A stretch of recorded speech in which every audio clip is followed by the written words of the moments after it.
What's going on, everybody? Welcome back to another episode of Relaxing Thoughts Podcast. I am your host, Digital Relaxation, and we are back again for another episode. And for a correction, this is officially episode 50. I think I said it was 50 last episode, but it wasn't. Before we get started, as always, if you guys enjoy what you hear and what you're going to hear, please be sure to share and rate and all of that good stuff. But speaking on that, I also want to, because I've been thinking about my podcast, of course. I'm thinking about a lot of things, doing other podcasts for different topics and different stuff and whatever. But I need to also remember, like, why I'm doing my podcast and all that. Like, I do want an audience because I do want to create a space for people, like I said, for the people that felt like there wasn't nobody for them to speak for, or they don't know who to speak to and whatnot, and like they always feel like they're alone. Like, I want to make space for that. Like, we here, like, we are here, we go through things, but we don't have to go through things alone, because I did that and I don't want nobody else to do that.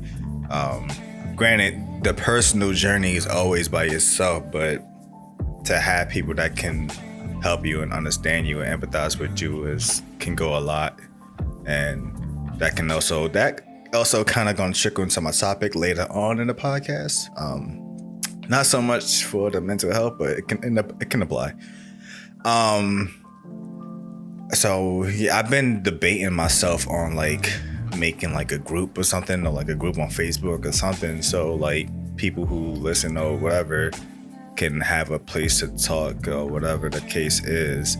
It's just the thing about me is that I'm not social media heavy. That's like, that's one flaw of mine, 'cause I do a lot of things that like require me to promote on social media, like my music, my YouTube videos. If I'm streaming, like, I gotta promote it somehow, but I don't like being on social media. So it's like, I want to create all these places, but it's like to find people, and I'm not there often, so I don't want to feel like I'm like ignoring you guys or whatever the case is. If there are people that want to speak to me, so I don't know. But until then, we'll just stick to this until I figure out what I'm gonna do and how I'm gonna do it.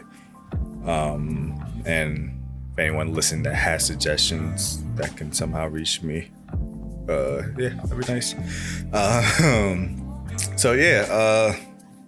Let's get into this. We on episode 50, I believe.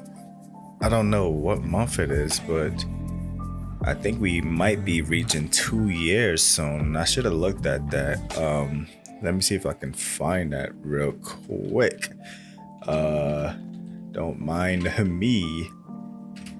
Gonna go on my podcast site and see when did I do, because I think I did the episode either before or right after my 1 year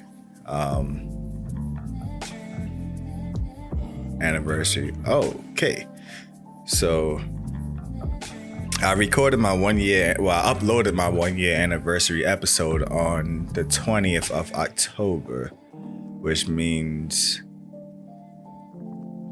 going off of this, when I uploaded my first episode was the 21st. So the 21st of October is gonna be my second year of this podcast. So I don't know. Let me look at the sidetracking a lot. Let me look at the calendar to see how this works. All right, so the episode is not gonna, I don't know when the episode, but the episode regardless is not gonna fall on the anniversary date. Let me see this, that, and on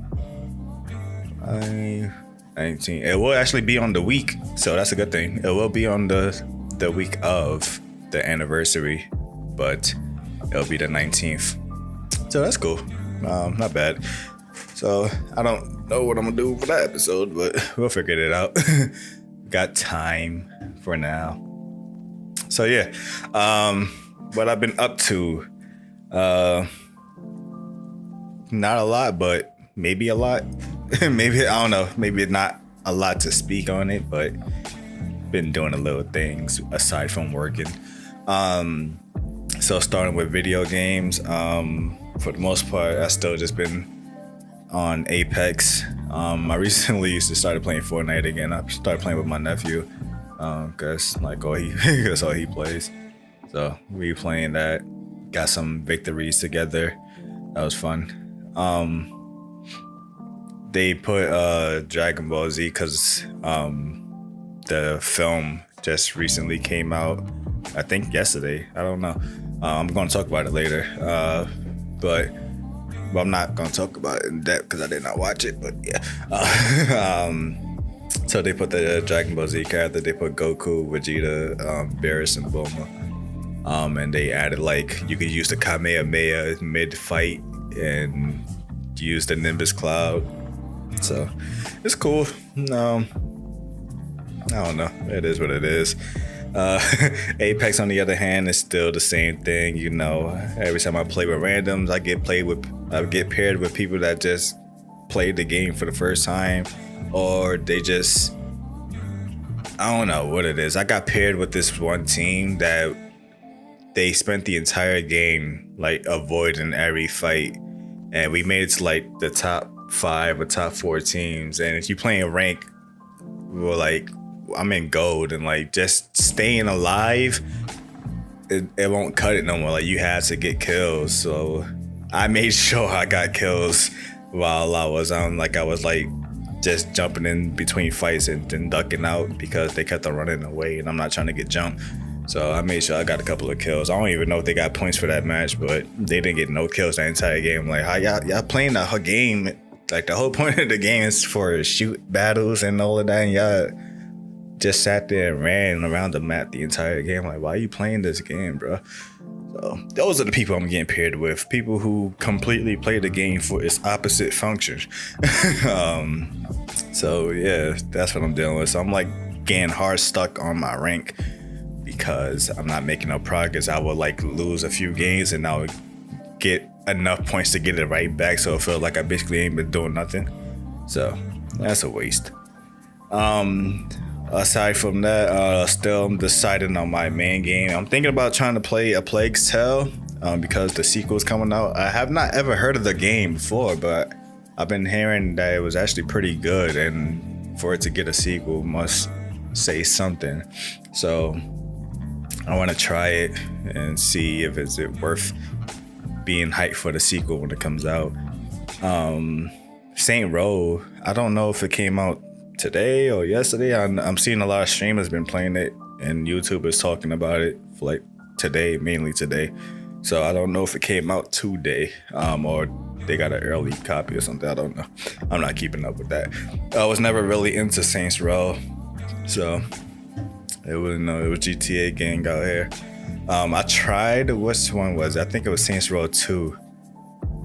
And the controls was the first thing that messed me up. The controls were different from the typical Grand Theft Auto. Most games, even if it's not Grand Theft Auto, most games that do open world, third person type games or whatever, they usually follow the same control scheme. And Saints Row does a whole different control scheme. So it's you gotta learn how to play the game while adjusting to whatever the story is and all that. So it was too much. And yeah, I don't know. I didn't care. So at first, this game was weird because when it first got announced, a lot of people didn't like it. They didn't like how it was looking. It was looking it was just because the game was originally about gangs and all of that, and now the characters looking like a bunch of hipsters or whatever, quote unquote. So people weren't really looking forward to it. And then they released the video that talked about its customization and everything, and everybody was like, oh, this might actually be good. And now the game is out, and I've seen a couple of video thumbnails and titles that seems like the game is not looking good at all. So I'm gonna probably watch some videos to see what's going on with that game, because like I said, I'm most likely definitely not gonna get it regardless, but just to see why it would this is a roller coaster with the game. First, I'm like, nah, this game don't look good. Then I'm like, oh, maybe it's promising. It might be a sleeper. And then it comes out, I'm like, nope, we were right. It was whack. So we'll see what's going on with that game. I don't know what else is coming out. Like I don't know if I have a list anywhere. I need to figure out my game, like things that I'm looking forward to.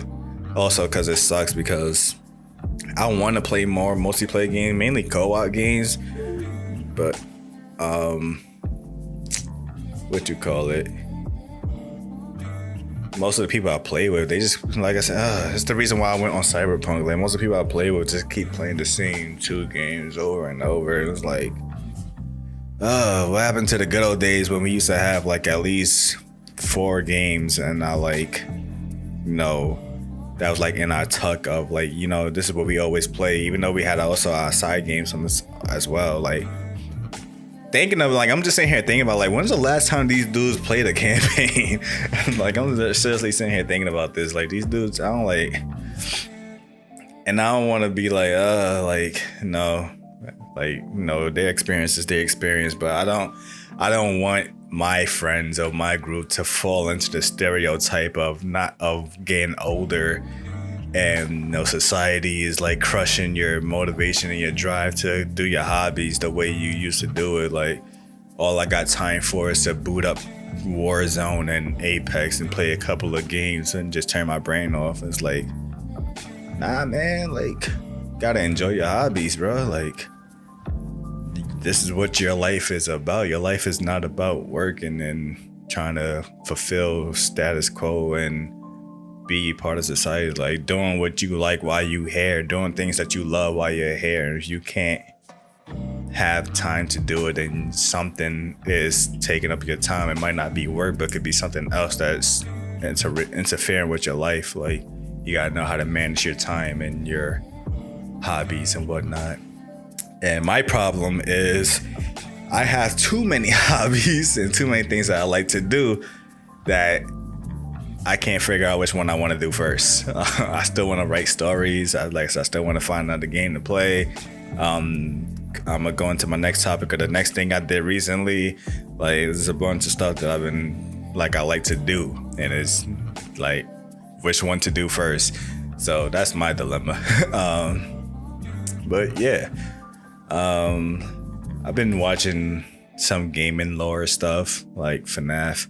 I pretty much know the lore, but I was like, some stuff wasn't making sense, and I'm seeing that most of the community kind of are on the same agreement that the game kind of ends at, I think it's Ultimate Custom. I don't know what's the name of the game. I never really played them.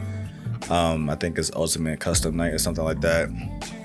But they say the game ends there, and then like the next 3 games that came out afterwards is just honestly there for no reason. Like it's just ruining the story and all of that. So seeing like how people place the timeline and the story and whatnot, and figuring out what is really happening with the game. And I also watched the Tekken video. Funny enough, I feel like this is one of those things that's like, well, maybe one of those things where, your devices are spying on you or whatever. So a friend of mine actually sent me a trailer for Tekken 8. I think it's 8. I didn't even know it was coming out. So he sent me the trailer of it, and I was like, oh, okay. I mean, I was never really into Tekken. I only played like Tekken 2 and Tekken Tag. And I don't know which one it was, but it was one on like the PlayStation 3 era that it was like a free to play Tekken game. I think that was it. So funny enough, then I got recommended a video that basically tells the whole Tekken storyline and the whole lore and where everything takes place and what's the story about. Because I know I follow, when it comes to fighting games, I follow, Mortal Kombat and Street Fighter. So like I kind of know what those lores are about. So I don't know what Tekken was about, especially because I know one thing I always ask. I don't know what game it was. I think it was a Tekken game for the PSP my friend had back in 2006, I want to say, because that's when the PSP was like really popping. I don't know what Tekken game it was. Let me see if I can find it. Apparently there was a Tekken 6 game for the PSP. That's so it could have been that game. I don't know. I'm not 100% sure. But I saw him playing it, and I knew of the characters, but I didn't really know. Like I said, I didn't know like the storyline and the lore and like people. Or this one called Tekken 5 Dog. It might have been that one, to be honest. Yeah, because I'm seeing the cover art. So this one had Jin, and it had Devil Jin as a character, and I'm like, what is this? Like I know the Street Fighter has like Evil Ryu and whatnot, so it's like, yeah, I guess like him having a dark power that kind of possess him or whatever. It's the same story, but like to go into a full-fledged demon, like I don't know. So I'm like, what is the story here? So watching the Tekken story and realizing how small it is, if that makes sense. So the story, despite having all of the fighting characters of the whole roster, the story really revolves around 5 people max. Which is, I don't know names. I'm not gonna butcher names. Looking at some names here, there's like I said, there's Jin, but he comes in Tekken 3, I think, maybe Tekken 2. So I thought he was actually the main character of the whole franchise, to be honest, but I didn't realize that he actually came in late. Well, not late, but like late. So the story was mainly over Heihachi, his son. I don't know his name. He's the one, Kazuya. Then eventually it goes into Jin. And who else? Feel like there's some people that's like always there. I want to say Paul because his story is interesting, and I want to say that's about it. And as the storyline keeps going further, it just keeps getting confusing of what. But for the most part, it's those 4 people who's like the main focus of the story. So the whole story is almost similar to Street Fighter in a sense. So the Heihachi starts up a tournament because he's like, oh, I want to find the strong fighter or whatever. And the story actually goes in before that because there's the story of him throwing his son off the cliff. But he's like, oh, like I want to find strong fighters. So he hosts the tournament, and his son, this was when he was younger. So this is like 20 plus years now. His son's like, oh, I survived, so now I'm coming back for you. So they do the whole tournament, and the father and son are the final fighters, and I think Kazuya won the first fight, and I think they've just been taking turns on just throwing each other off cliffs.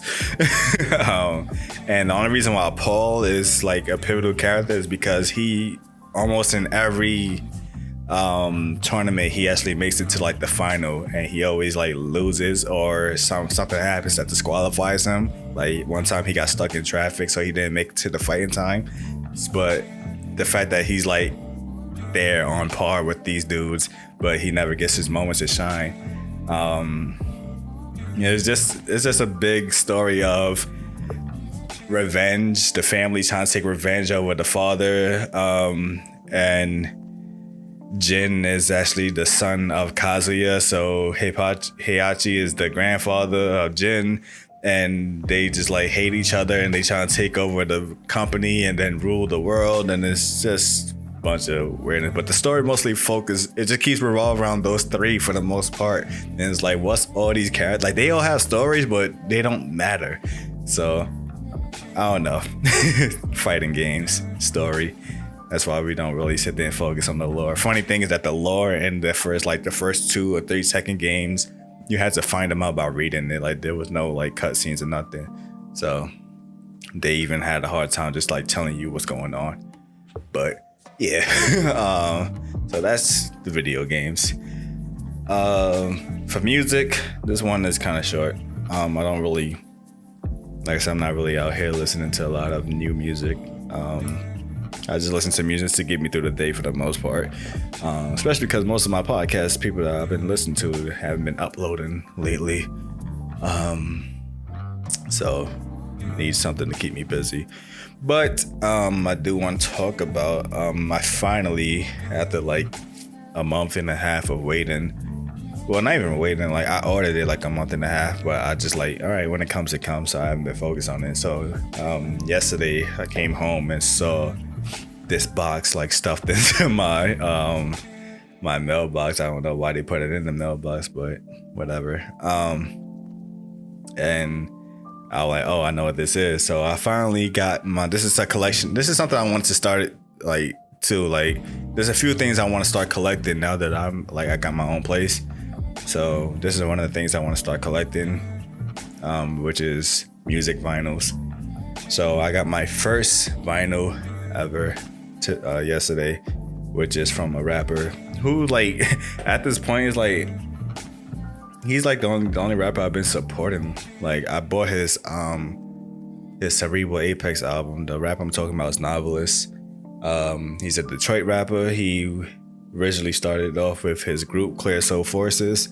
That's how I found about him. And then at some point they all they started doing this solo thing. And at first I didn't really focus on him that much. But so when he dropped his first solo project, which was Prime or Rhyme, one of them. How was it? Prime is what you call it? Royce the 5'9" and DJ Premier. But he made his was Rhyme. And I didn't listen to it the first time it came out. So I didn't take to his style the most when I first listened to the group. But then he made his next project was Tsunami. So I'm like, oh, I'm interested in the name because I know their style. Like they rap about they know how to intertwine like pop culture reference into their music. So they talk about wrestling and anime and comics and all of that. So I was like, oh, you dedicating the album to Tsunami? I'm like, I'm interested. So just hearing, especially the beats, like they were dope, and hearing the references and hearing his style, I started taking more like into his style. So I just been following his music ever since. And it was 2016 or 17. I want to say 17. I had dropped my project. This was actually my return to rap because I actually stopped rapping back in like 2015. So this is my return back to rap. I dropped the project, pretty excited about it, but it is what it is. And like literally a few days after he dropped Cerebral Apex, and I listened to it, and I'm like, bro, like that entire album and like inspired me to want to make another project because I felt like I have one up now. So this project, I feel like I told the story, but whatever. The next project I did came out in 2020. So this was like, it's a 3-year gap, but within that 3 years, that one album was the reason for the existence of me making that next album. So I held on to that album for 3 years as motivation to make this next project. And he been making more projects within the time as well. So he recently dropped, like in the beginning of the year, he dropped Book of Changes. This was actually a dope album. I think it was a collaborative effort with the producer Dixon Hill. So all the beats was made by Dixon Hill, and he raps over them. And the way that the beats are done is like they transition into each other like perfectly. So it's like one listening experience, which I like that. That's why I kind of wanted to do that with my project I just dropped recently. But like I said, that one didn't come out quite exactly how I wanted it to come out because of a lot of stuff. So I was listening to his podcast, and when he announced that, he was finally going to start dropping the vinyls for that album, I'm like, oh, like I immediately like went and ordered it. And like I said, for like a month and a half, it finally came. So that's that. If you don't listen, well, I won't say if you don't. If you want a rapper to listen to, if you looking for a new rapper, and he's not your conventional trap rap or hype rap talking about how much clothes they got, how much money they got, whatever. I definitely recommend Novelist and his group Clear Soul, even though they're not apparently they're not making no more albums together, but their projects are classic. Like they're timeless. You can listen to all of them. They're dope. And yeah, so and that's the beginning of my vinyl collection. There's a lot of vinyls I've been wanting, and my only concern is if they are even around, because I listen to a lot of like underground type music or whatever. So if they do vinyls, it's usually a self-made thing, like no company are backing them. So we'll see. Also been thinking about if I want to do like an album review section or segment on this podcast, like, because I was also thinking about if I want to make a video on my YouTube channel doing like my top 5 or top 10 hip hop albums, or just albums all together. So I don't know if you guys interested in hearing some of my favorite albums and I review them. Yeah, I might do that. Who knows? We'll see. But that's mainly it for the music section. So, like I said, it wasn't really much. Just got a new vinyl. So, I'll start my collection. And yeah. So, going on to my multimedia section, films and all of that stuff I'll be watching. So, this is one of the next things I wanted to do. The moment I saw the trailer for Clerks 3 came out, and I was excited, which is a weird reason to be excited because of my history, but I'm explaining. So Kevin Smith, he made a lot of movies, but he also has like a film universe as well, like where all the movies kind of tie into an overall universe. And this started in what year did Clerks 1 come out? It was in the 90s. 94. Jesus. Okay. So this is way before MCU and all of that. He started Clerks. This was like his debut film, and the film was like, because it was an indie thing, and because of budget, he filmed it in black and white because I guess he didn't have money to film it in color. So, and a lot of people kind of hail it for like that aesthetic, because it's like, I don't know, because it kind of like, I don't know, it captures the story and like, the emotion of how everything feels, and even the acting, like you can feel like it's indie, like just like a group of friends that got together and made this good movie. Like it's just budget enough that it got, it was made into the theaters, but not budget enough to get the high quality production. So, funny enough, I never watched the first Clerks. So, all right. So the whole universe, I think there's multiple stuff, but for the most part, it's like 6 movies or 7. I don't know if Clerks 3 is making a 7 now, but the first 3 movies I've never watched, which was Clerks 1, Mallrats, and Chasing Amy. I never watched those movies. Then there's Dogma, Jay and Silent Bob Strike Back, Clerks 2, and Jay and Silent Bob Reboot. I've watched all of those. So I first watched Dogma when I was young, and of course not understanding like the universe, so I didn't know anything about the universe aspect of it, which is funny because it's kind of a good movie to start on if you were to just throw yourself into it, because the only reference So, all right, the only reason why, for the most part, like in a physical aspect, this movie exists in a universe is because of like a restaurant chain, which is called Movies. It's just like a fast food restaurant company and whatever. So they are referenced in Dogma. And two main characters that's like in every movie, which is Jay and Silent Bob. They've been in every movie, and that's how you know like this is one connected universe because they there. That means what they've been in before happened as well. And they reference some of the characters by name and by, oh, remember this time when this dude did that? But Dogma don't really reference those moments a lot. So that's why it was a good starting point if you was to just jump into it. But Jay and Silent Bob Strike Back is like one of my favorite movies of all times. And now knowing what I know is to realize that movie was actually supposed to be the end of that universe. So he basically took like everything from all the previous movies, all the characters from the previous movies, and put them all into this one movie.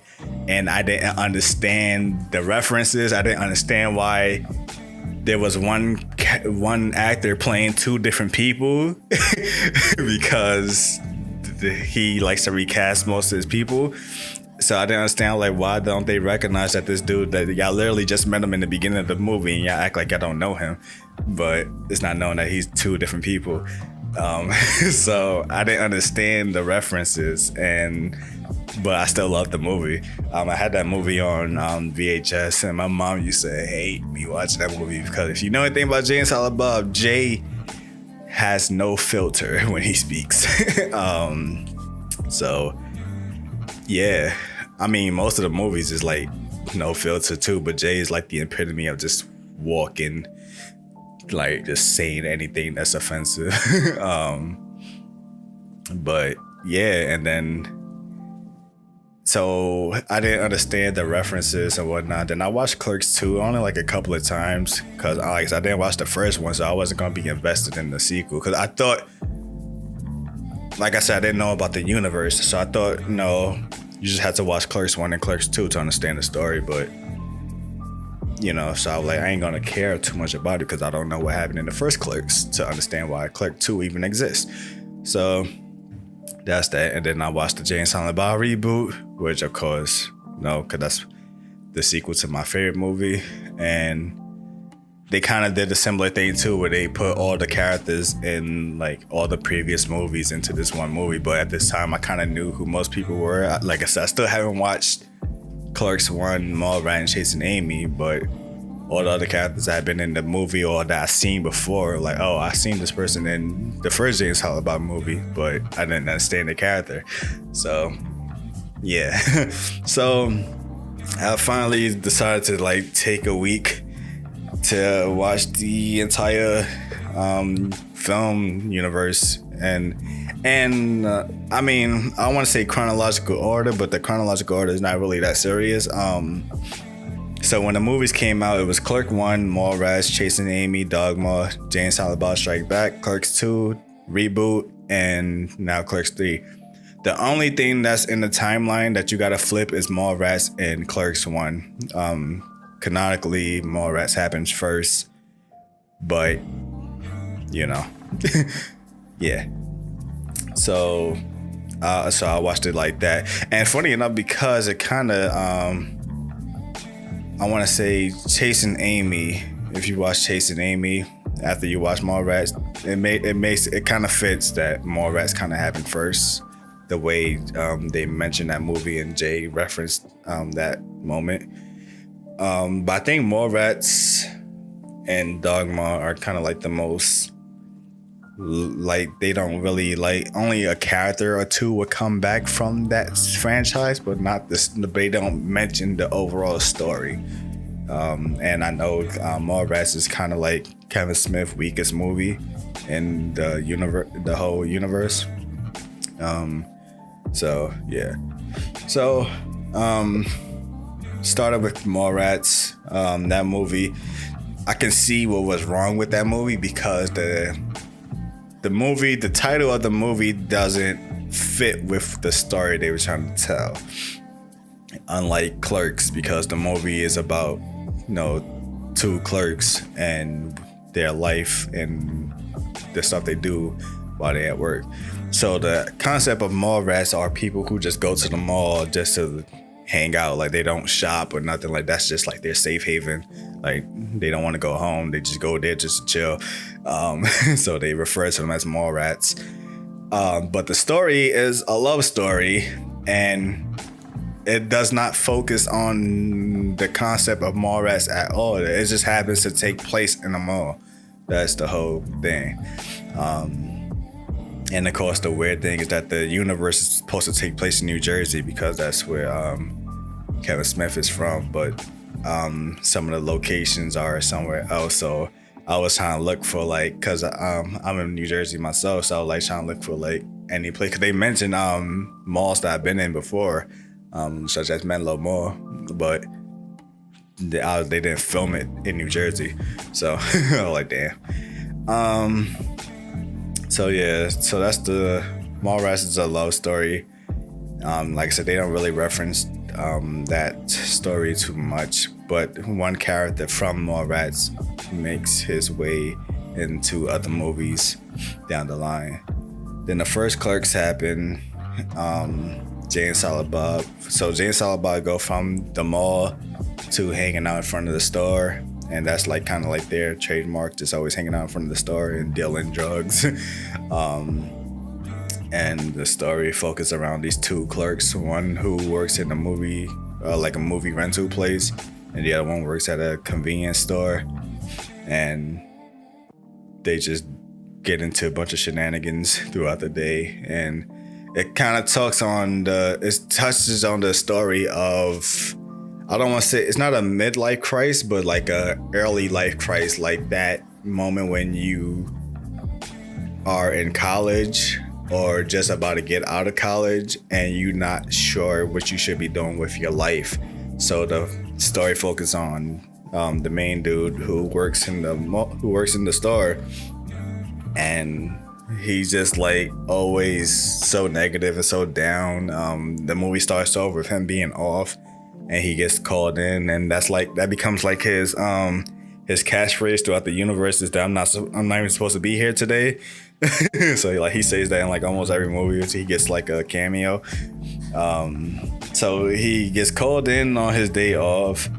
So his day is already ruined.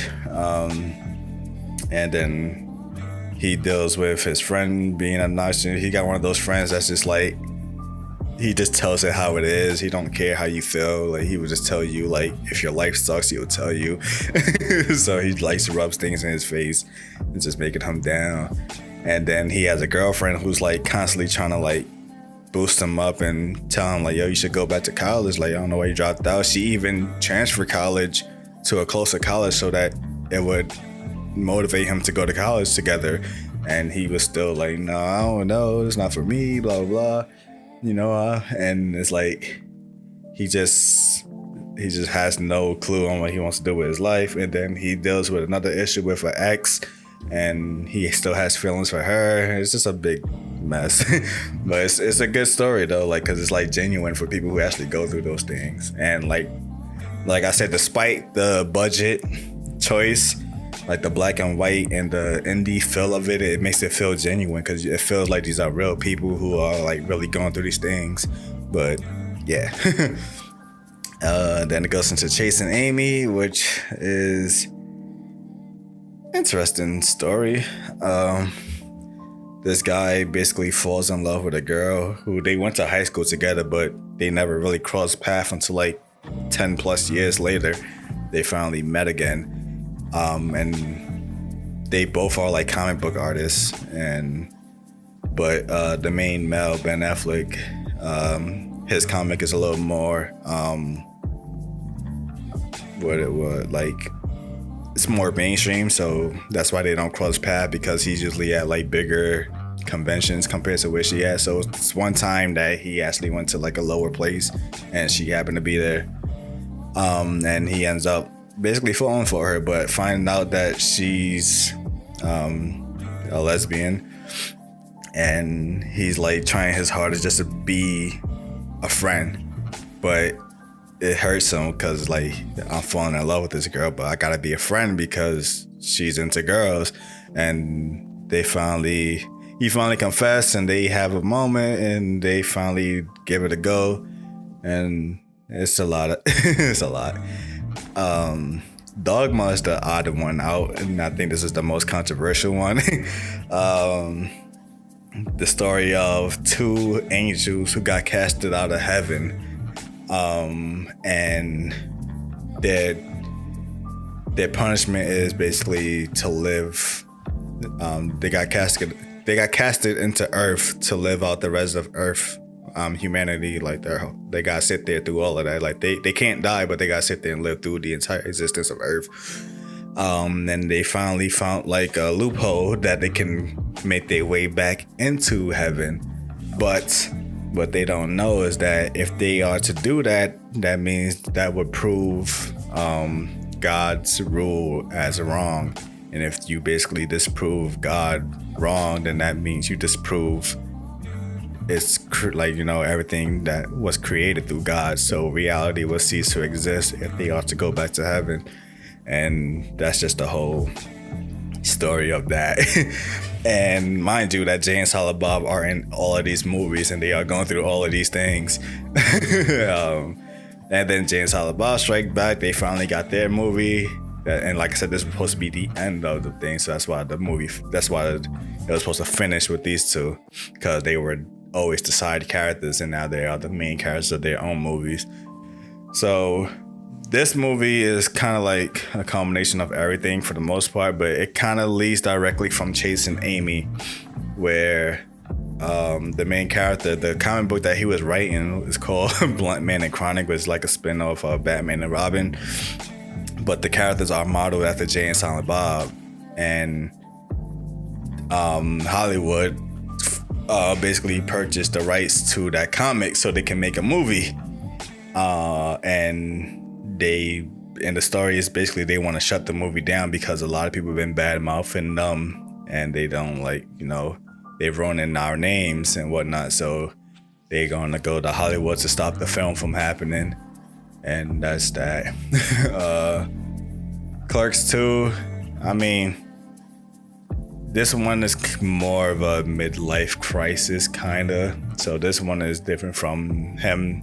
So, yeah, so it goes off of like him, not the main character. Like, he's been working in this convenience store for 10 years, and he still haven't figured out what to do with his life. And somehow he just end up getting lucky with finding a woman who wants to marry him. They engage, and her parents is like, oh, we're gonna get you guys a house, you're gonna move to Florida, I have a job lined up for you. So it made it so he got basically sold this life that seemed like it was like the, you know, the status quo, like, oh, I'm married, I have a house, I have a better job than working a convenience store, which in this movie he works in a fast food restaurant.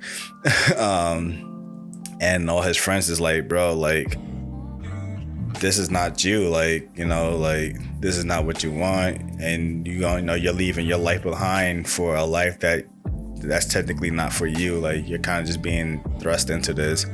And the woman that he actually does have feelings for is like, you know, yeah, like, I don't know why you're going over there. Like, it seems like you're not in love with her the way that you should be, and he's having doubts and all of that, and that's the whole story of that. And then the Jay and Silent Bob reboot is what it sounds like. It's basically the retelling of the same story of the Jay and Silent Bob movie, but it's a reboot. So they are gonna reboot that movie that they tried to make last time, and Jay and Silent Bob are gonna go back to stop it again.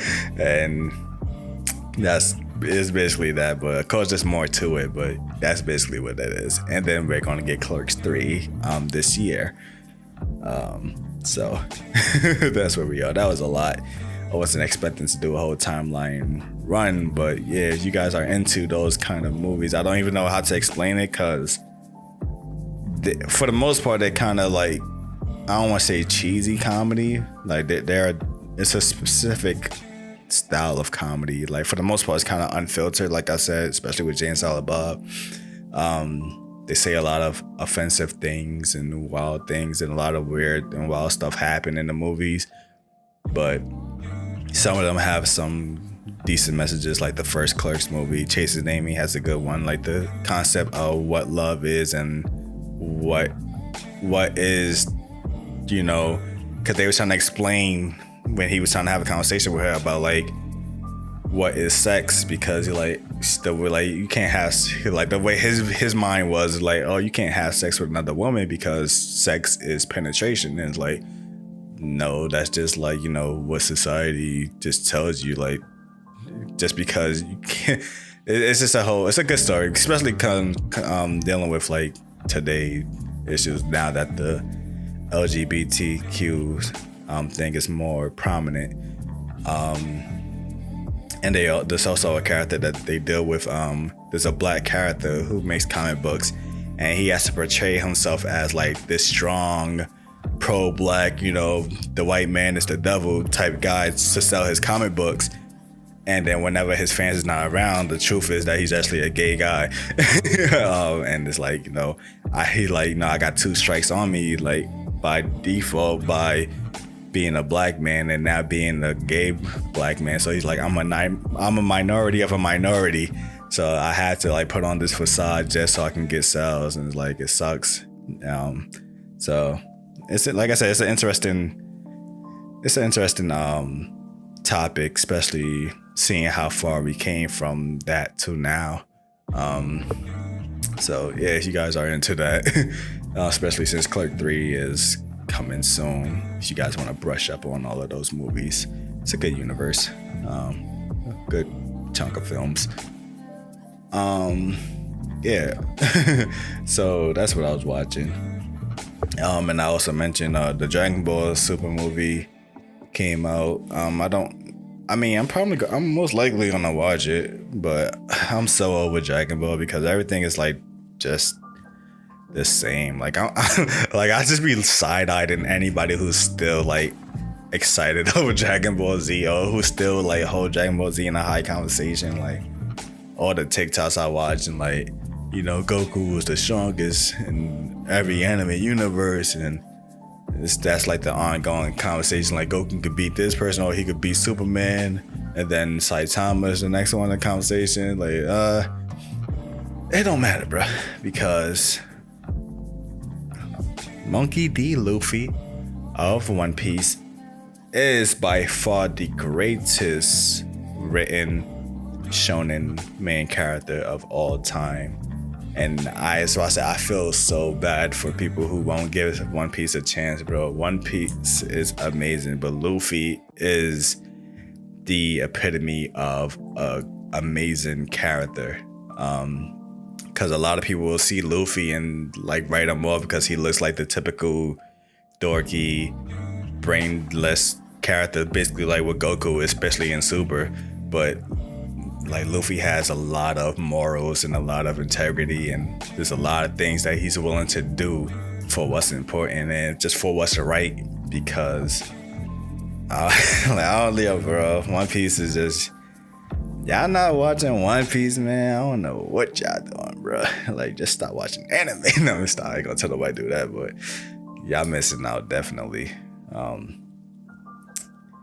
And it sucks because I put like, when I do my top 5 or top 10 anime list, I don't put One Piece as number 1, only for the reason that it's not finished yet. But once it's finished, it will automatically be my number 1 anime of all time. But I don't want to fare, because Naruto was actually up there as like my top 10 anime of all times at one point in my life, until we got halfway towards Shippuden and it ended up becoming one of the worst animes I've ever seen in my life. So I doubt Oda is gonna mess up and drop the ball with One Piece, but until it's over, I'm not gonna put it as number 1 on my list yet. So yeah.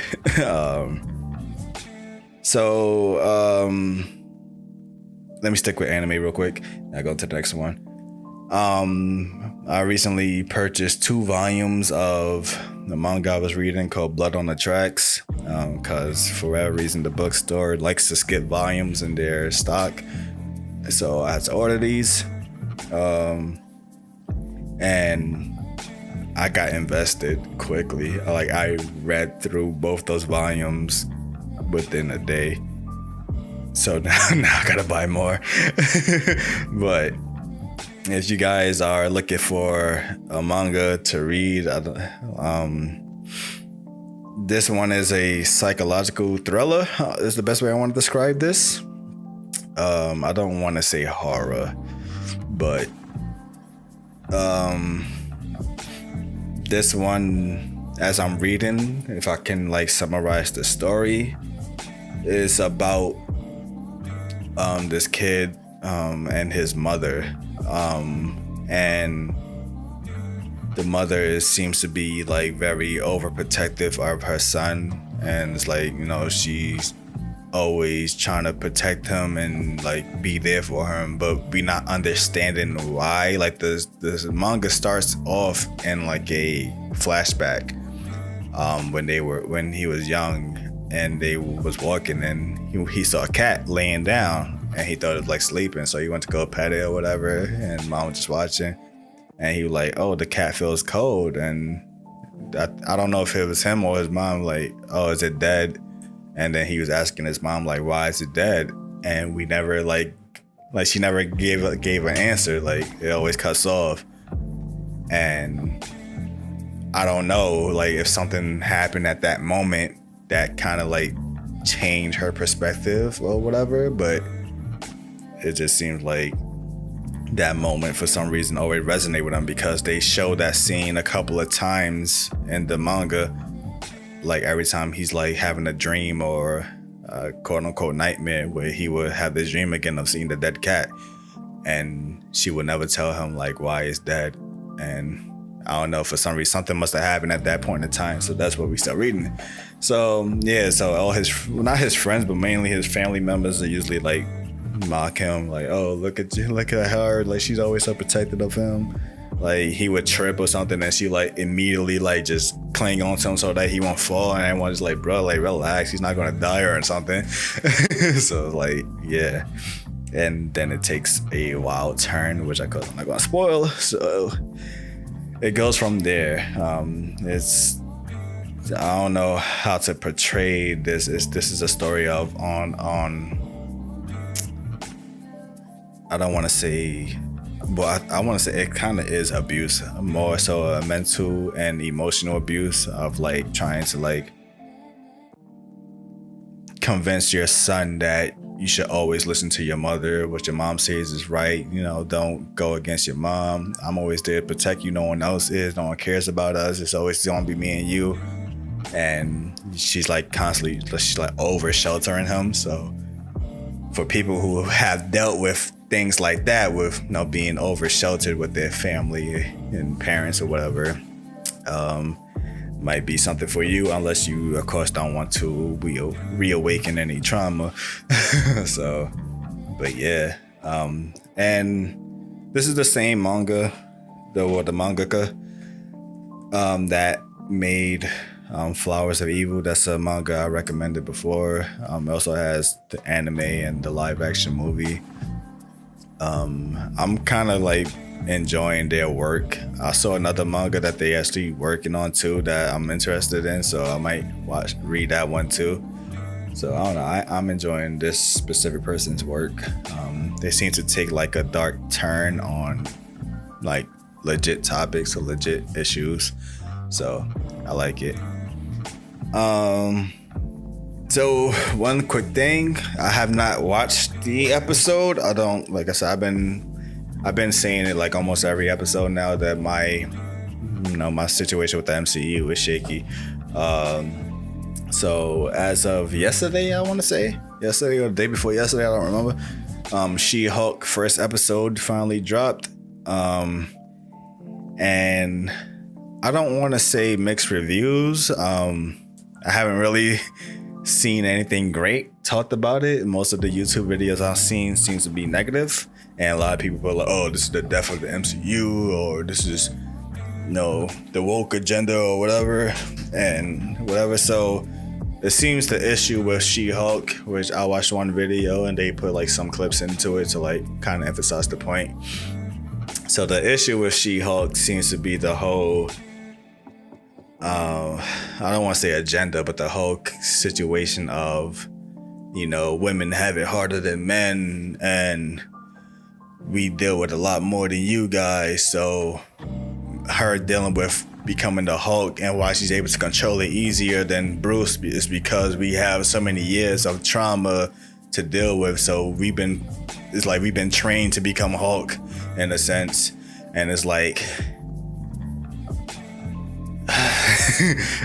my thing is like, you know, I'm not here to say who's right or wrong or put anyone down. Like, I also like to advocate for females too, more so Black women. But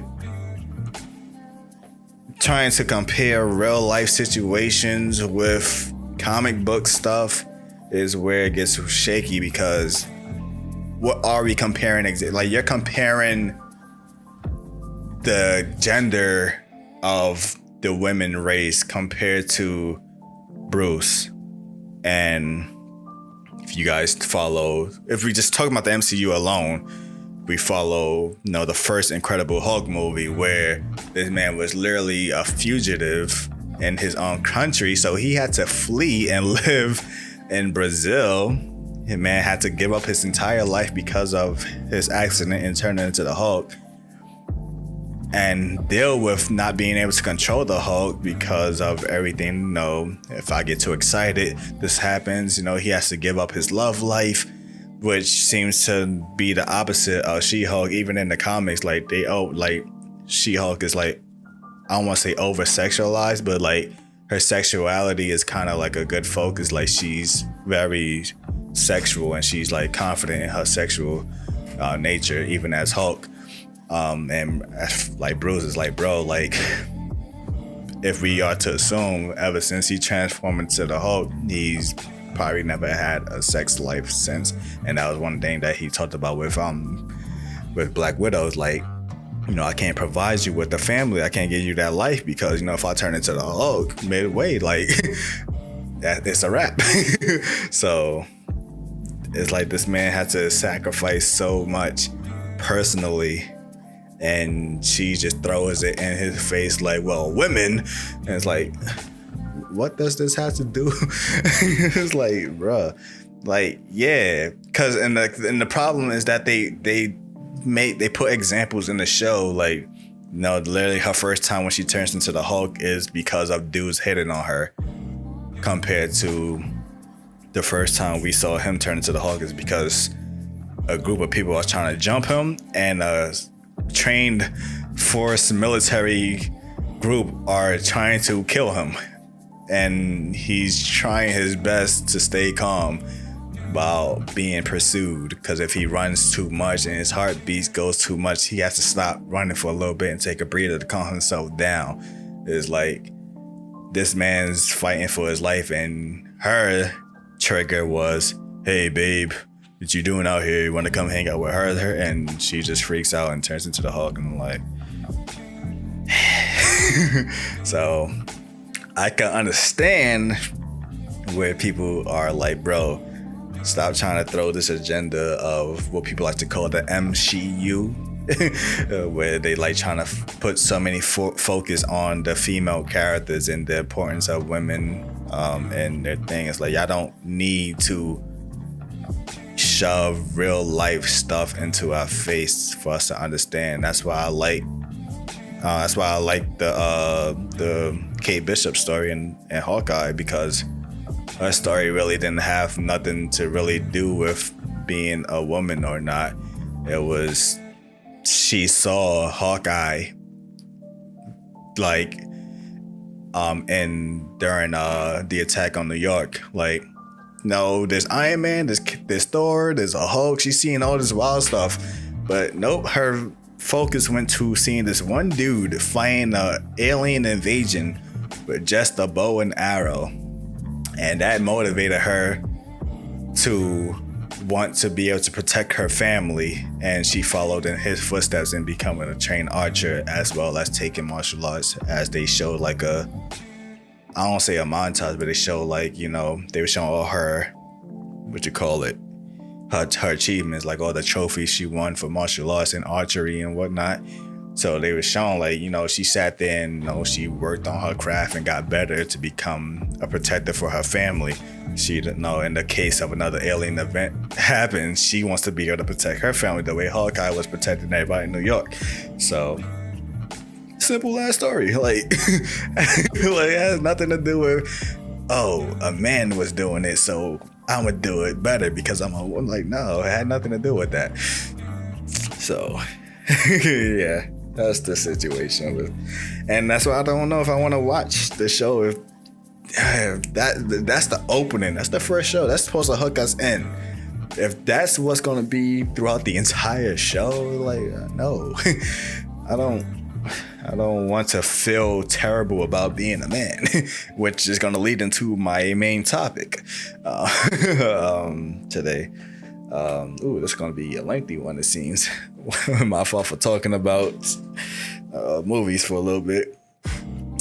So yeah, that's situation. All right. So I guess I'm going to go into the topic. Let me take a quick sip here. All right. So I got 2 topics. One is real short, but I've been listening to different podcasts and other stuff and reading stuff too. And the topic kind of came to me and I was like, I want to slightly just touch on it. And then I'm gonna talk about the main topic. So the concept of television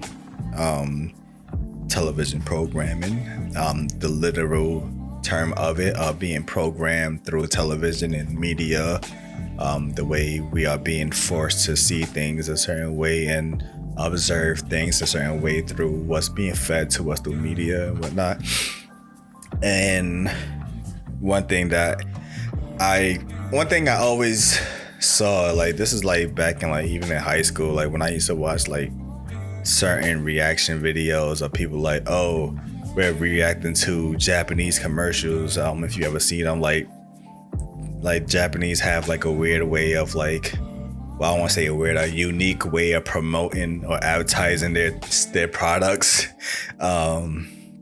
And just watching like people like, oh, like look at this, so weird. Like, why are they doing all this weird stuff? And it's like, who are we? You know, it's like it's one of those things. Like, who are we to say what's weird and what's not? Because, like, you know, we are shown what we are shown. Like, when we look at different cultures and whatnot, we are led to believe that they are a certain way and a certain lifestyle. But the thing is that we're actually the isolated ones. It's like we're the ones who sit here laughing at different cultures for being weird, but they laughing at us for being ignorant because we're not being told what's real.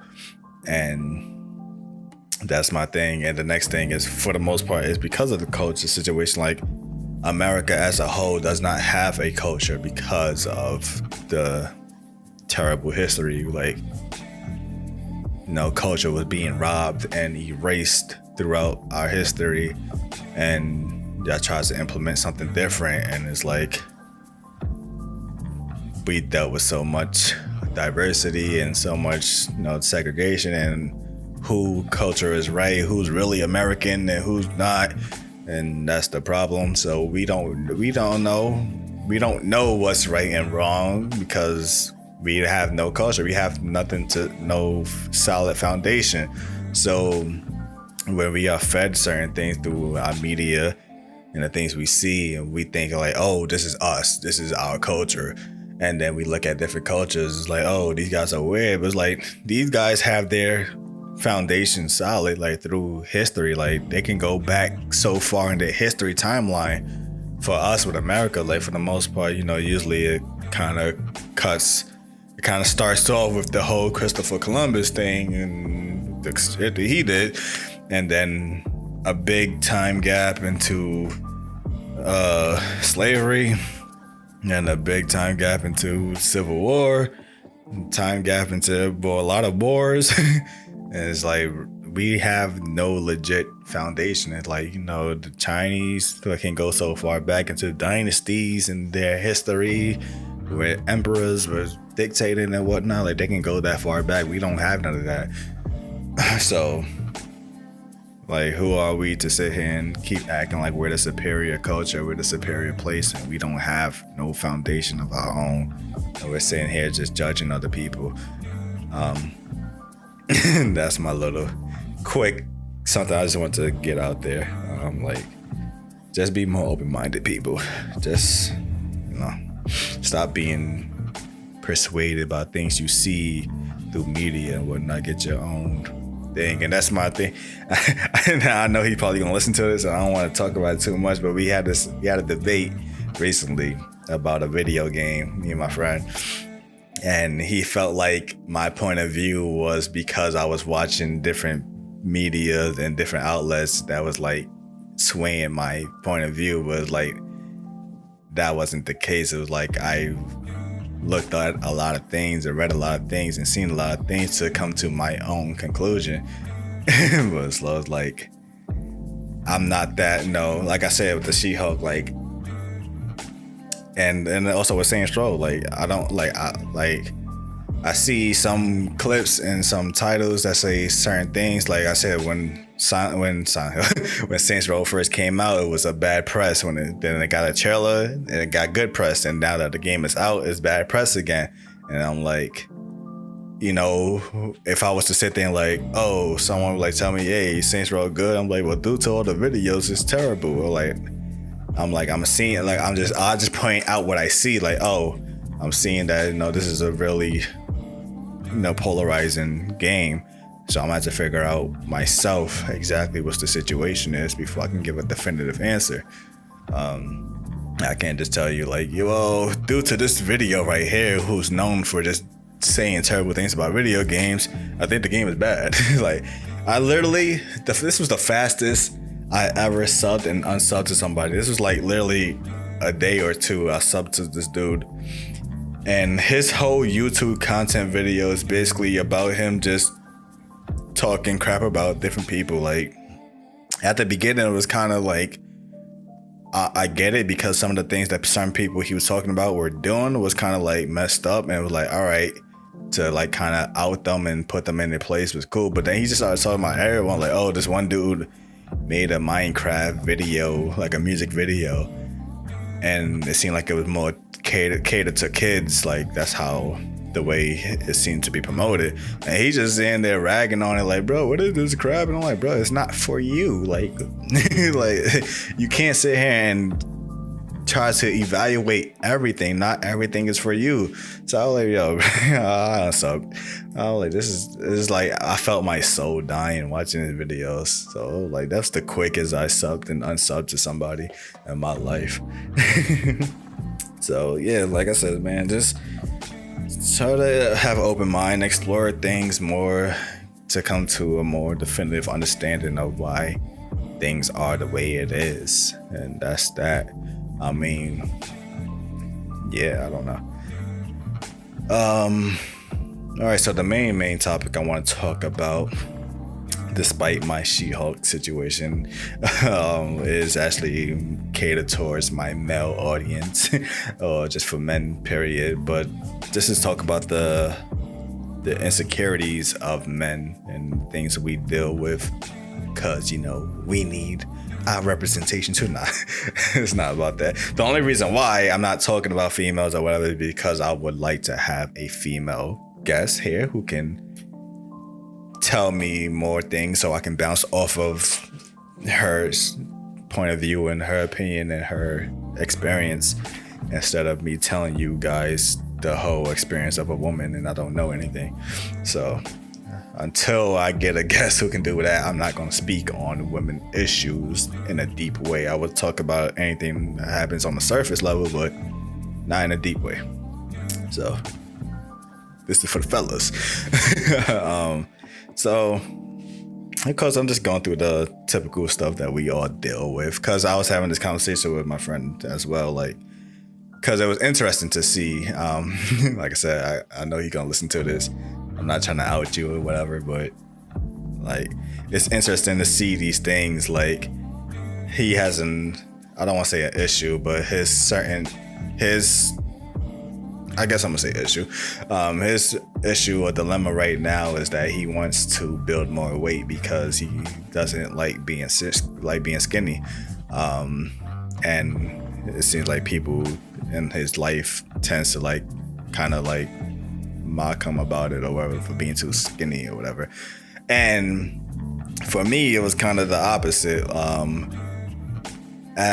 which is funny because when I was young, I was very skinny too, but I don't know what the situation was. I don't know if this was a condition or something.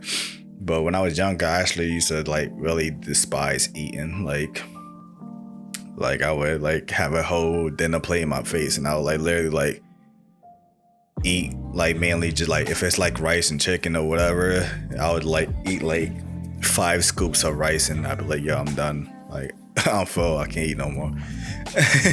And they would have to like sit there and like either my brother and my cousin would eat it for me if they like, oh, you don't want it, say no more, or they would just wrap it up and save it for the next time, and I was sitting there just be eating the same dinner again because like I'm slowly eating it.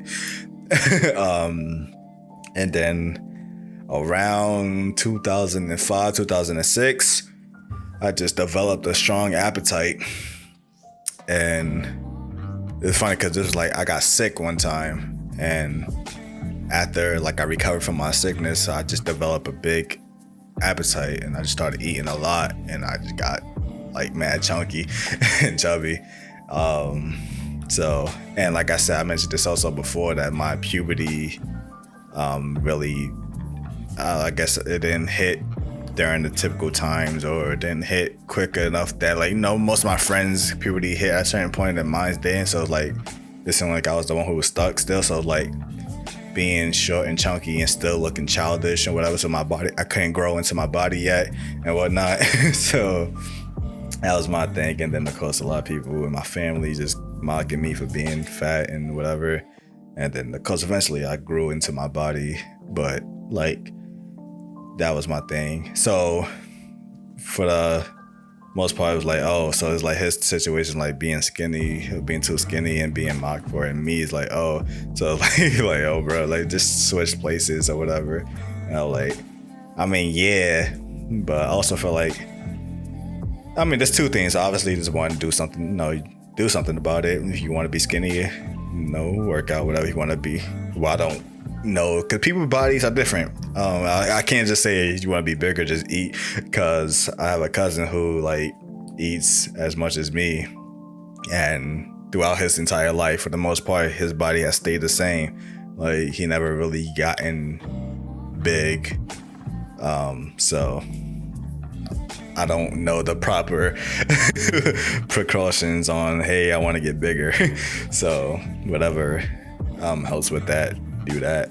But then there's also just like, if you're the kind of person who don't want to take those steps, it's like, you just gonna have to learn to just accept who you are and accept your body, and self-love. That's what it's all about. Like, just love yourself. Like, you need to be comfortable being in your own skin, because this is you. Nobody else is gonna live your body for you. No one's gonna live your life for you. You gotta be comfortable with how you are in your life and whatnot. So that's one of the things we deal with amongst many things. Cause like I already said, the weight. The next thing is height. And this one also deals with when it comes to females as well. The trend of girls want this 6 foot something dude, and if they date someone who's if it's not a 6, like they could be 5'11" or 5'10". Like, if it's not 6 in their height, they think that person is like straight up a midget, and it's like, I don't understand. Like, what's the lust or appeal of the 6 foot, but whatever. So then that's insecurity of the guys who's like, oh man, I'm not that tall. Like, I guess the girls don't want me, and we know we're not gonna be the ones who getting picked. So we deal with that, and I don't know, there's no way to make yourself taller or whatever this case is. So we just got, like I said, again, it goes into like you gotta just, learn to just accept yourself. Like I'm a very, I guess I would say average. I'm not 6, but I'm not amongst a lot of people. Either I'm like similar height or just a little bit shorter than a lot of people I know. And then there's a lot of people that I see that I'm a lot taller than. So I'm like at that middle level that I could be taller than a lot of people, or I could be just a little bit shorter than a lot of people. So I'm there. Well, and that's mainly with men. Females for the most part. I haven't really met a lot of females that's taller than me. Most is either the same size as me or shorter. So that's my personal experience. And of course I talked to a female once who actually I never met her, but we talked, and her height was, she was taller than me. And she was talking about my feelings of like, oh, how would you feel about dating a woman that's taller than you and whatnot? And I'm like, at the time I was unsure about it, because like I said, for the most part, I never really met a female that's been taller than me, like naturally, not cause wearing heels or anything. But even with that, for the most part, I haven't really met a lot of females that have been taller than me. So I wouldn't know.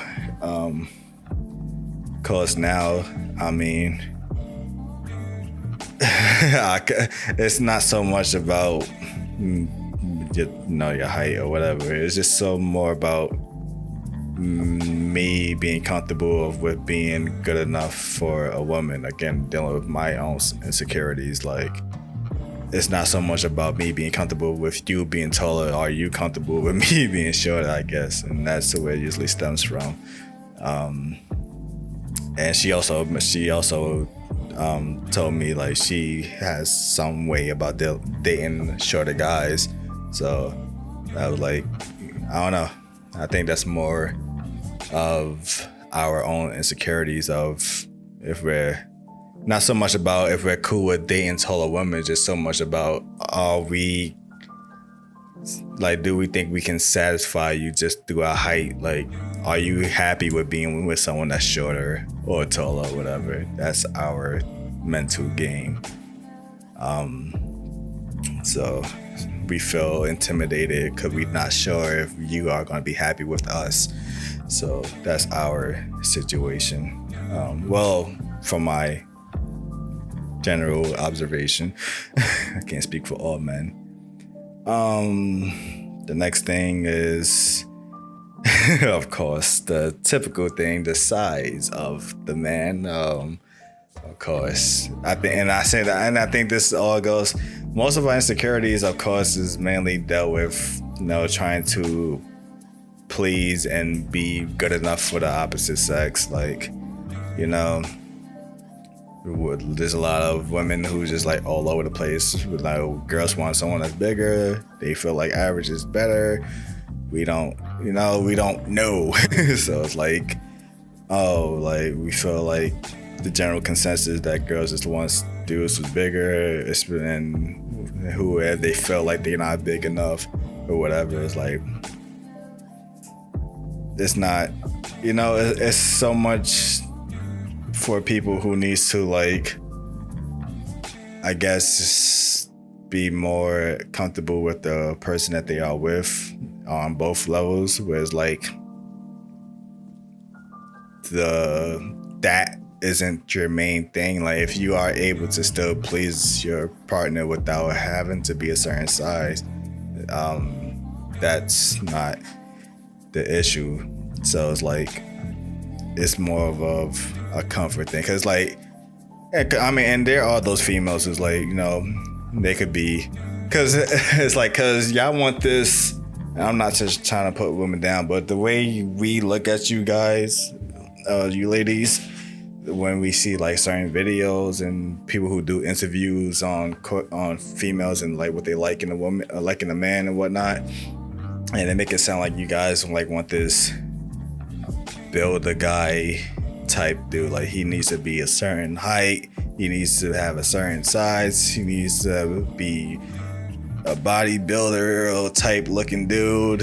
And for guys, it could be like that for guys too, but I've noticed through personal experience of like people that I've seen and whatnot, that we say we want things, but we have no problem settling for like the opposite or just the thing that we just never wanted. Like I see like family members or friends that talk about these girls, or when they send me pictures of girls that like look like these models and whatnot, and then you see their girlfriend and it's like, why isn't she like that?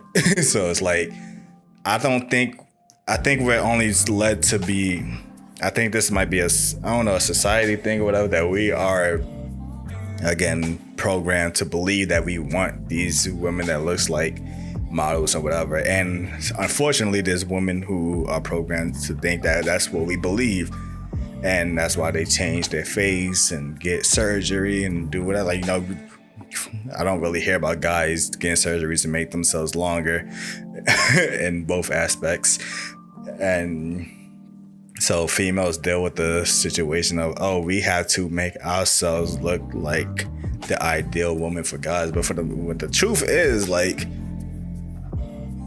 bro, we just admire and respect just the woman creation so much that we aren't really picky. We put on the facade that we're picky. We brag about wanting certain girls, but deep down it's like we just love being with women regardless. Like, and of course I'm only speaking from the straight experience. I can't talk about guys wanting other guys. So yeah, it's like, don't be fooled by the whole we want this and we want that. I mean, yeah, there are people who are exactly like that. They are one track minded on what they want. Like, I was one track minded on girls on certain things. Like, I wouldn't date and I hate saying this, but at one point in my life, like, all I was interested in was dating Hispanic and Latinas when I was younger, because that's what I was mostly around. Growing up in my school and whatnot, there was some, and then the black girls that were there, they had on the ghetto personality, and that was like a turn off. Like, I don't want to deal with that. And then there really wasn't anything else. There was no white or Asian, so like, black or Hispanic. Those were the only thing that was in my school at the time growing up. So all I dealt with was Hispanic girls, and that was even like my dad. Like, to this day, he still jokes about it. Like, when we drive by like a certain place, a certain neighborhood that's like very like Hispanic, like dominant, and he like, oh, you gonna love it. Like, when I was looking for my spot, and he like, oh, you love living here, bro. Like, all these girls say, I'm like, damn. It's like, it's not even my.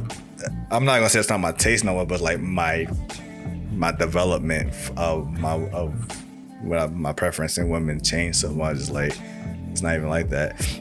So yeah, it went from a point where all I wanted was Hispanic. Then it got to a point where I just didn't want to date black women.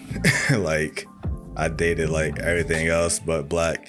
And then I finally like opened up to dating like a black woman, and had probably one of the greatest connection and the best bond with the black woman. And that completely like broke that wall down for me to stop having like preference. Like, it's not about it's not really about the culture, but it's not like, just having a deep connection with a woman, period, is just so important, don't matter where they from.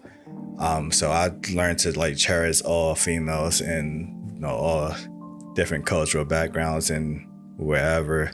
Like, I'm not that picky at all with women.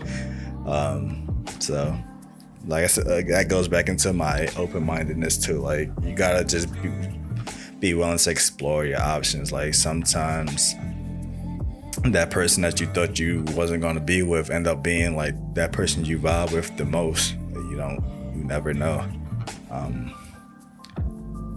But my next points this one kind of goes into more of a mental, emotional thing. the usual trope of, men not supposed to be, we're not supposed to show any emotion. We're not, not supposed to show you our tears or whatnot. We're supposed to be these strong macho guys. And of course, that's another programming thing, because we are sitting here led to believe emotions is just a female trait. Like, no, what? Like, I ain't, no, that's, I'm not gonna say the word, but I ain't no B. Like, talking about, I ain't gonna sit there and cry or whatever. Like, well, I look like, man, I'm tough. So that's like, we always refer to showing emotion as being feminine, and it's like, bro, like, you're a human being. You have personalities, you have emotions. It's not just catered to, we either are mad or we're just happy. Like, you can be sad, you can be depressed, you can be confused, like, you can be lustful. There's different emotions. It's not just a woman thing. So we've been led to believe that we're not allowed to have diversity in our emotions. We only have to, either we're upset, we always want to be angry, want to fight somebody, or we're just there, emotionless, like, yeah, we're cool. But yeah, that's another thing we need to break out of. Like, it's a right to show emotions. It's a right to just show your humanity, bro. Like, nothing wrong with that. That's why we have it. We have things to express them. If we bottle them up, that's what causes mental breakdown and our mental health. Like, we hide in things that we're not supposed to hide. So yeah, express yourself, bro. Always, no matter what way it is. That's why I express myself creatively. This is talking through this. Is getting things off my mind, getting things off my chest. Making music, when I'm feeling a certain way, I like, bro. And the funny thing is, like, I don't think people that like are close to me, I don't even think most of my friends and family listen to my music. But if they do, that's one thing. And on top of that, they really listen to, like, there's songs that I make specifically talking about how much I dislike the way you guys treat me. And nobody says anything to me about it. And it's like, bro, y'all just don't listen to my music. And then y'all be acting mad confused when I be like saying things to you guys. And I'm like, why y'all, like, I've been saying this stuff. Y'all know how I felt. I don't hide my feelings to you guys. Like, if you're annoying, you're annoying. If you're a bad friend, you're a bad friend. I'm gonna let you know through one way or another. And it's like, like, I don't know. So I try to express myself as much as I can. Then, of course, this one kind of goes into emotion, and this one is more so like society. Like, we aren't allowed to be shown empathy. So, like, if we are feeling sad or we feeling depressed or whatever, mostly this kind of stems from family members too. If you have a father who's very stern or old school, like, you can't be like this, man. You can't be, stop crying. So, like, nah, like, understand why your child is feeling the same way. Understand why teens are always depressed and having a depressing phase and whatever. Like, stop trying to, like, no, you're not allowed to do this. Like, you gotta be a man. I gotta build you up to be a man or whatever. And I'm kind of also speaking through experience as well. So it's like, y'all gotta learn to stop trying to portray that we are supposed to be one way and this one thing for society to be accepted. Like, you gotta be able to understand, like, your partner as well. This goes into relationship. Understand your partner, understand your child. Like, if they feeling a certain way, understand why they feeling this way. Like I said with my music, if you hear me saying something in a song and I said nobody doesn't come back on me on it, it's like, you're not trying to understand why I feel this way. Then, like, you just think I'm just sitting here just trying to rhyme words together. I'm like, no, bro, I'm literally telling you, like, yo.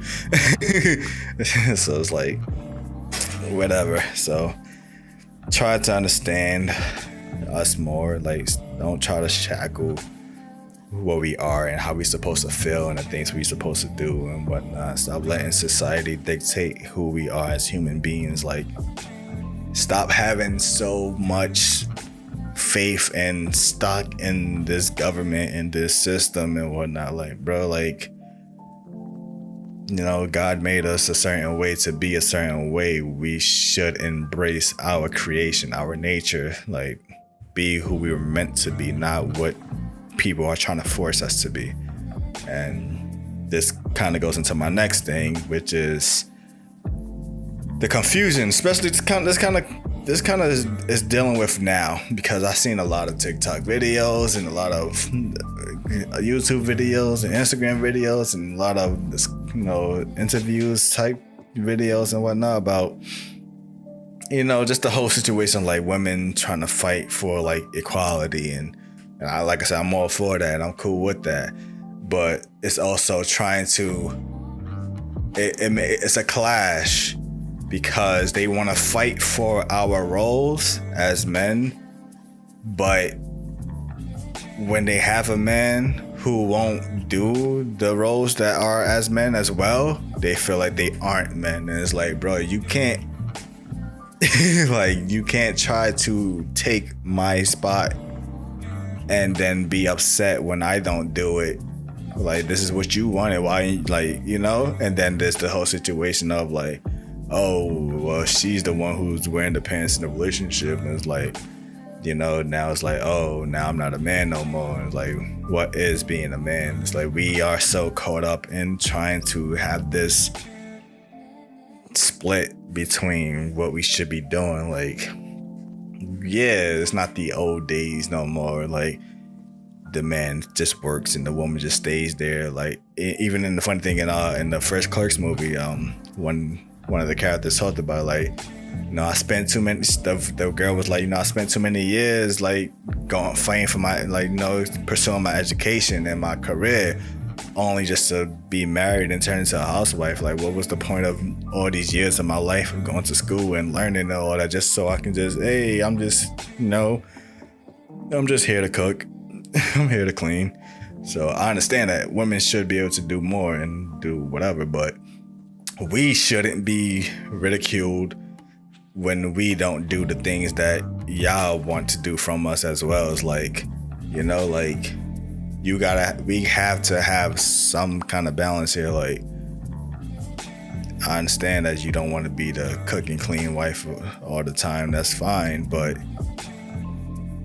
don't try to take everything away from me as well. And then when I don't do enough in the relationship, it's like, you the one who want to do everything. It's like, you're not leaving room for me to do anything. And if I do anything, you're gonna act like I'm trying to put you down. It's like, it's not like that. Like, we need to have a balance, that we need to be comfortable in what we do and how we handle our household and our financial situation. Understanding whose strengths and who weakness is good in certain situations. If a woman is a better speaker than the man and knows how to talk like through business stuff, like say you're trying to go for like a house or whatever, and people trying to use terms, and that your wife is like a better speaker, but it's supposed to be, the man's supposed to be able to talk about this with the next person, like, no, we're the ones who want to protect the household and we want to make sure we're doing what's right for us. But it's like, your woman is more equipped to handle the situation, so let her handle it. Don't try to force y'all roles on each other. Learn your strengths and weakness and come together. Two join as one. Learn how to work as one, couple together. I'm trying to find the word. But yeah, learn how to like just unite as one entity. So yeah, man, just don't believe the hype with men. Also, stop trying to put us down. And it's also go with the women, because as much as y'all say y'all want certain things in men and whatnot, the difference between men and women is that for the most part, we won't go out there and go to extreme length to change ourselves. If we want to be skinnier, we'll work out. If we want to be more ripped, we lift more weights. If someone wants to gain more weight and they feel like they're too skinny, they do what they gotta do to gain more weight. But women's like, oh, we feel like we're not cute enough or whatever, we gotta put something in our face to change our face structure.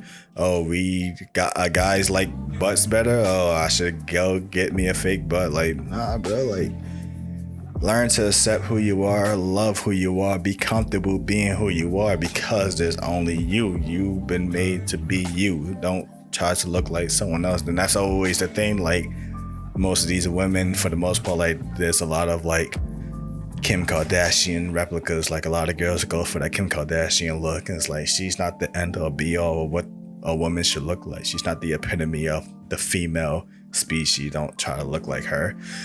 And her look is not even original too, because, you know, when you compare to how she used to look to how she is now, it's like she altered herself to look a certain way too. Like, stop trying to gas yourself up into trying to look a certain way and be a certain way to appeal to the next person. Like, if we can't accept you for who you are and just love you for who you are, then that's our loss. Like, we're missing out. You gotta make us feel dumb for not seeing you for who you are, not seeing your worth. It's like, you know, like, for the most part, I know my worth. I know what I bring in a relationship. I know like what I'm capable of, and just like, you know, but I also know that I also know my cons, I guess, my pros and my cons. I know that I'm difficult. I know that I can be a lot. I can kind of be intimidating to deal with, but for the most part, you know, you're getting something with me as well that you probably won't get with a lot of guys. It's like, because I know who I am and I'm comfortable with who I am, and I'm, you know, I've come to terms with who I am. All men and women should come to terms with who y'all are and be comfortable with who y'all are, and stop trying to portray something you're not.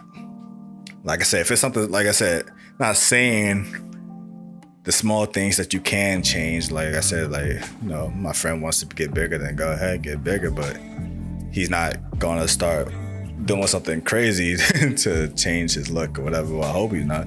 It's like, don't take it up to drastic measures. If you gotta like modify yourself through some kind of surgery or some experiment, then you know that something is wrong with you specifically, like more so mentally, not physically. It's not a physical thing no more. It's like, you just have low self-esteem.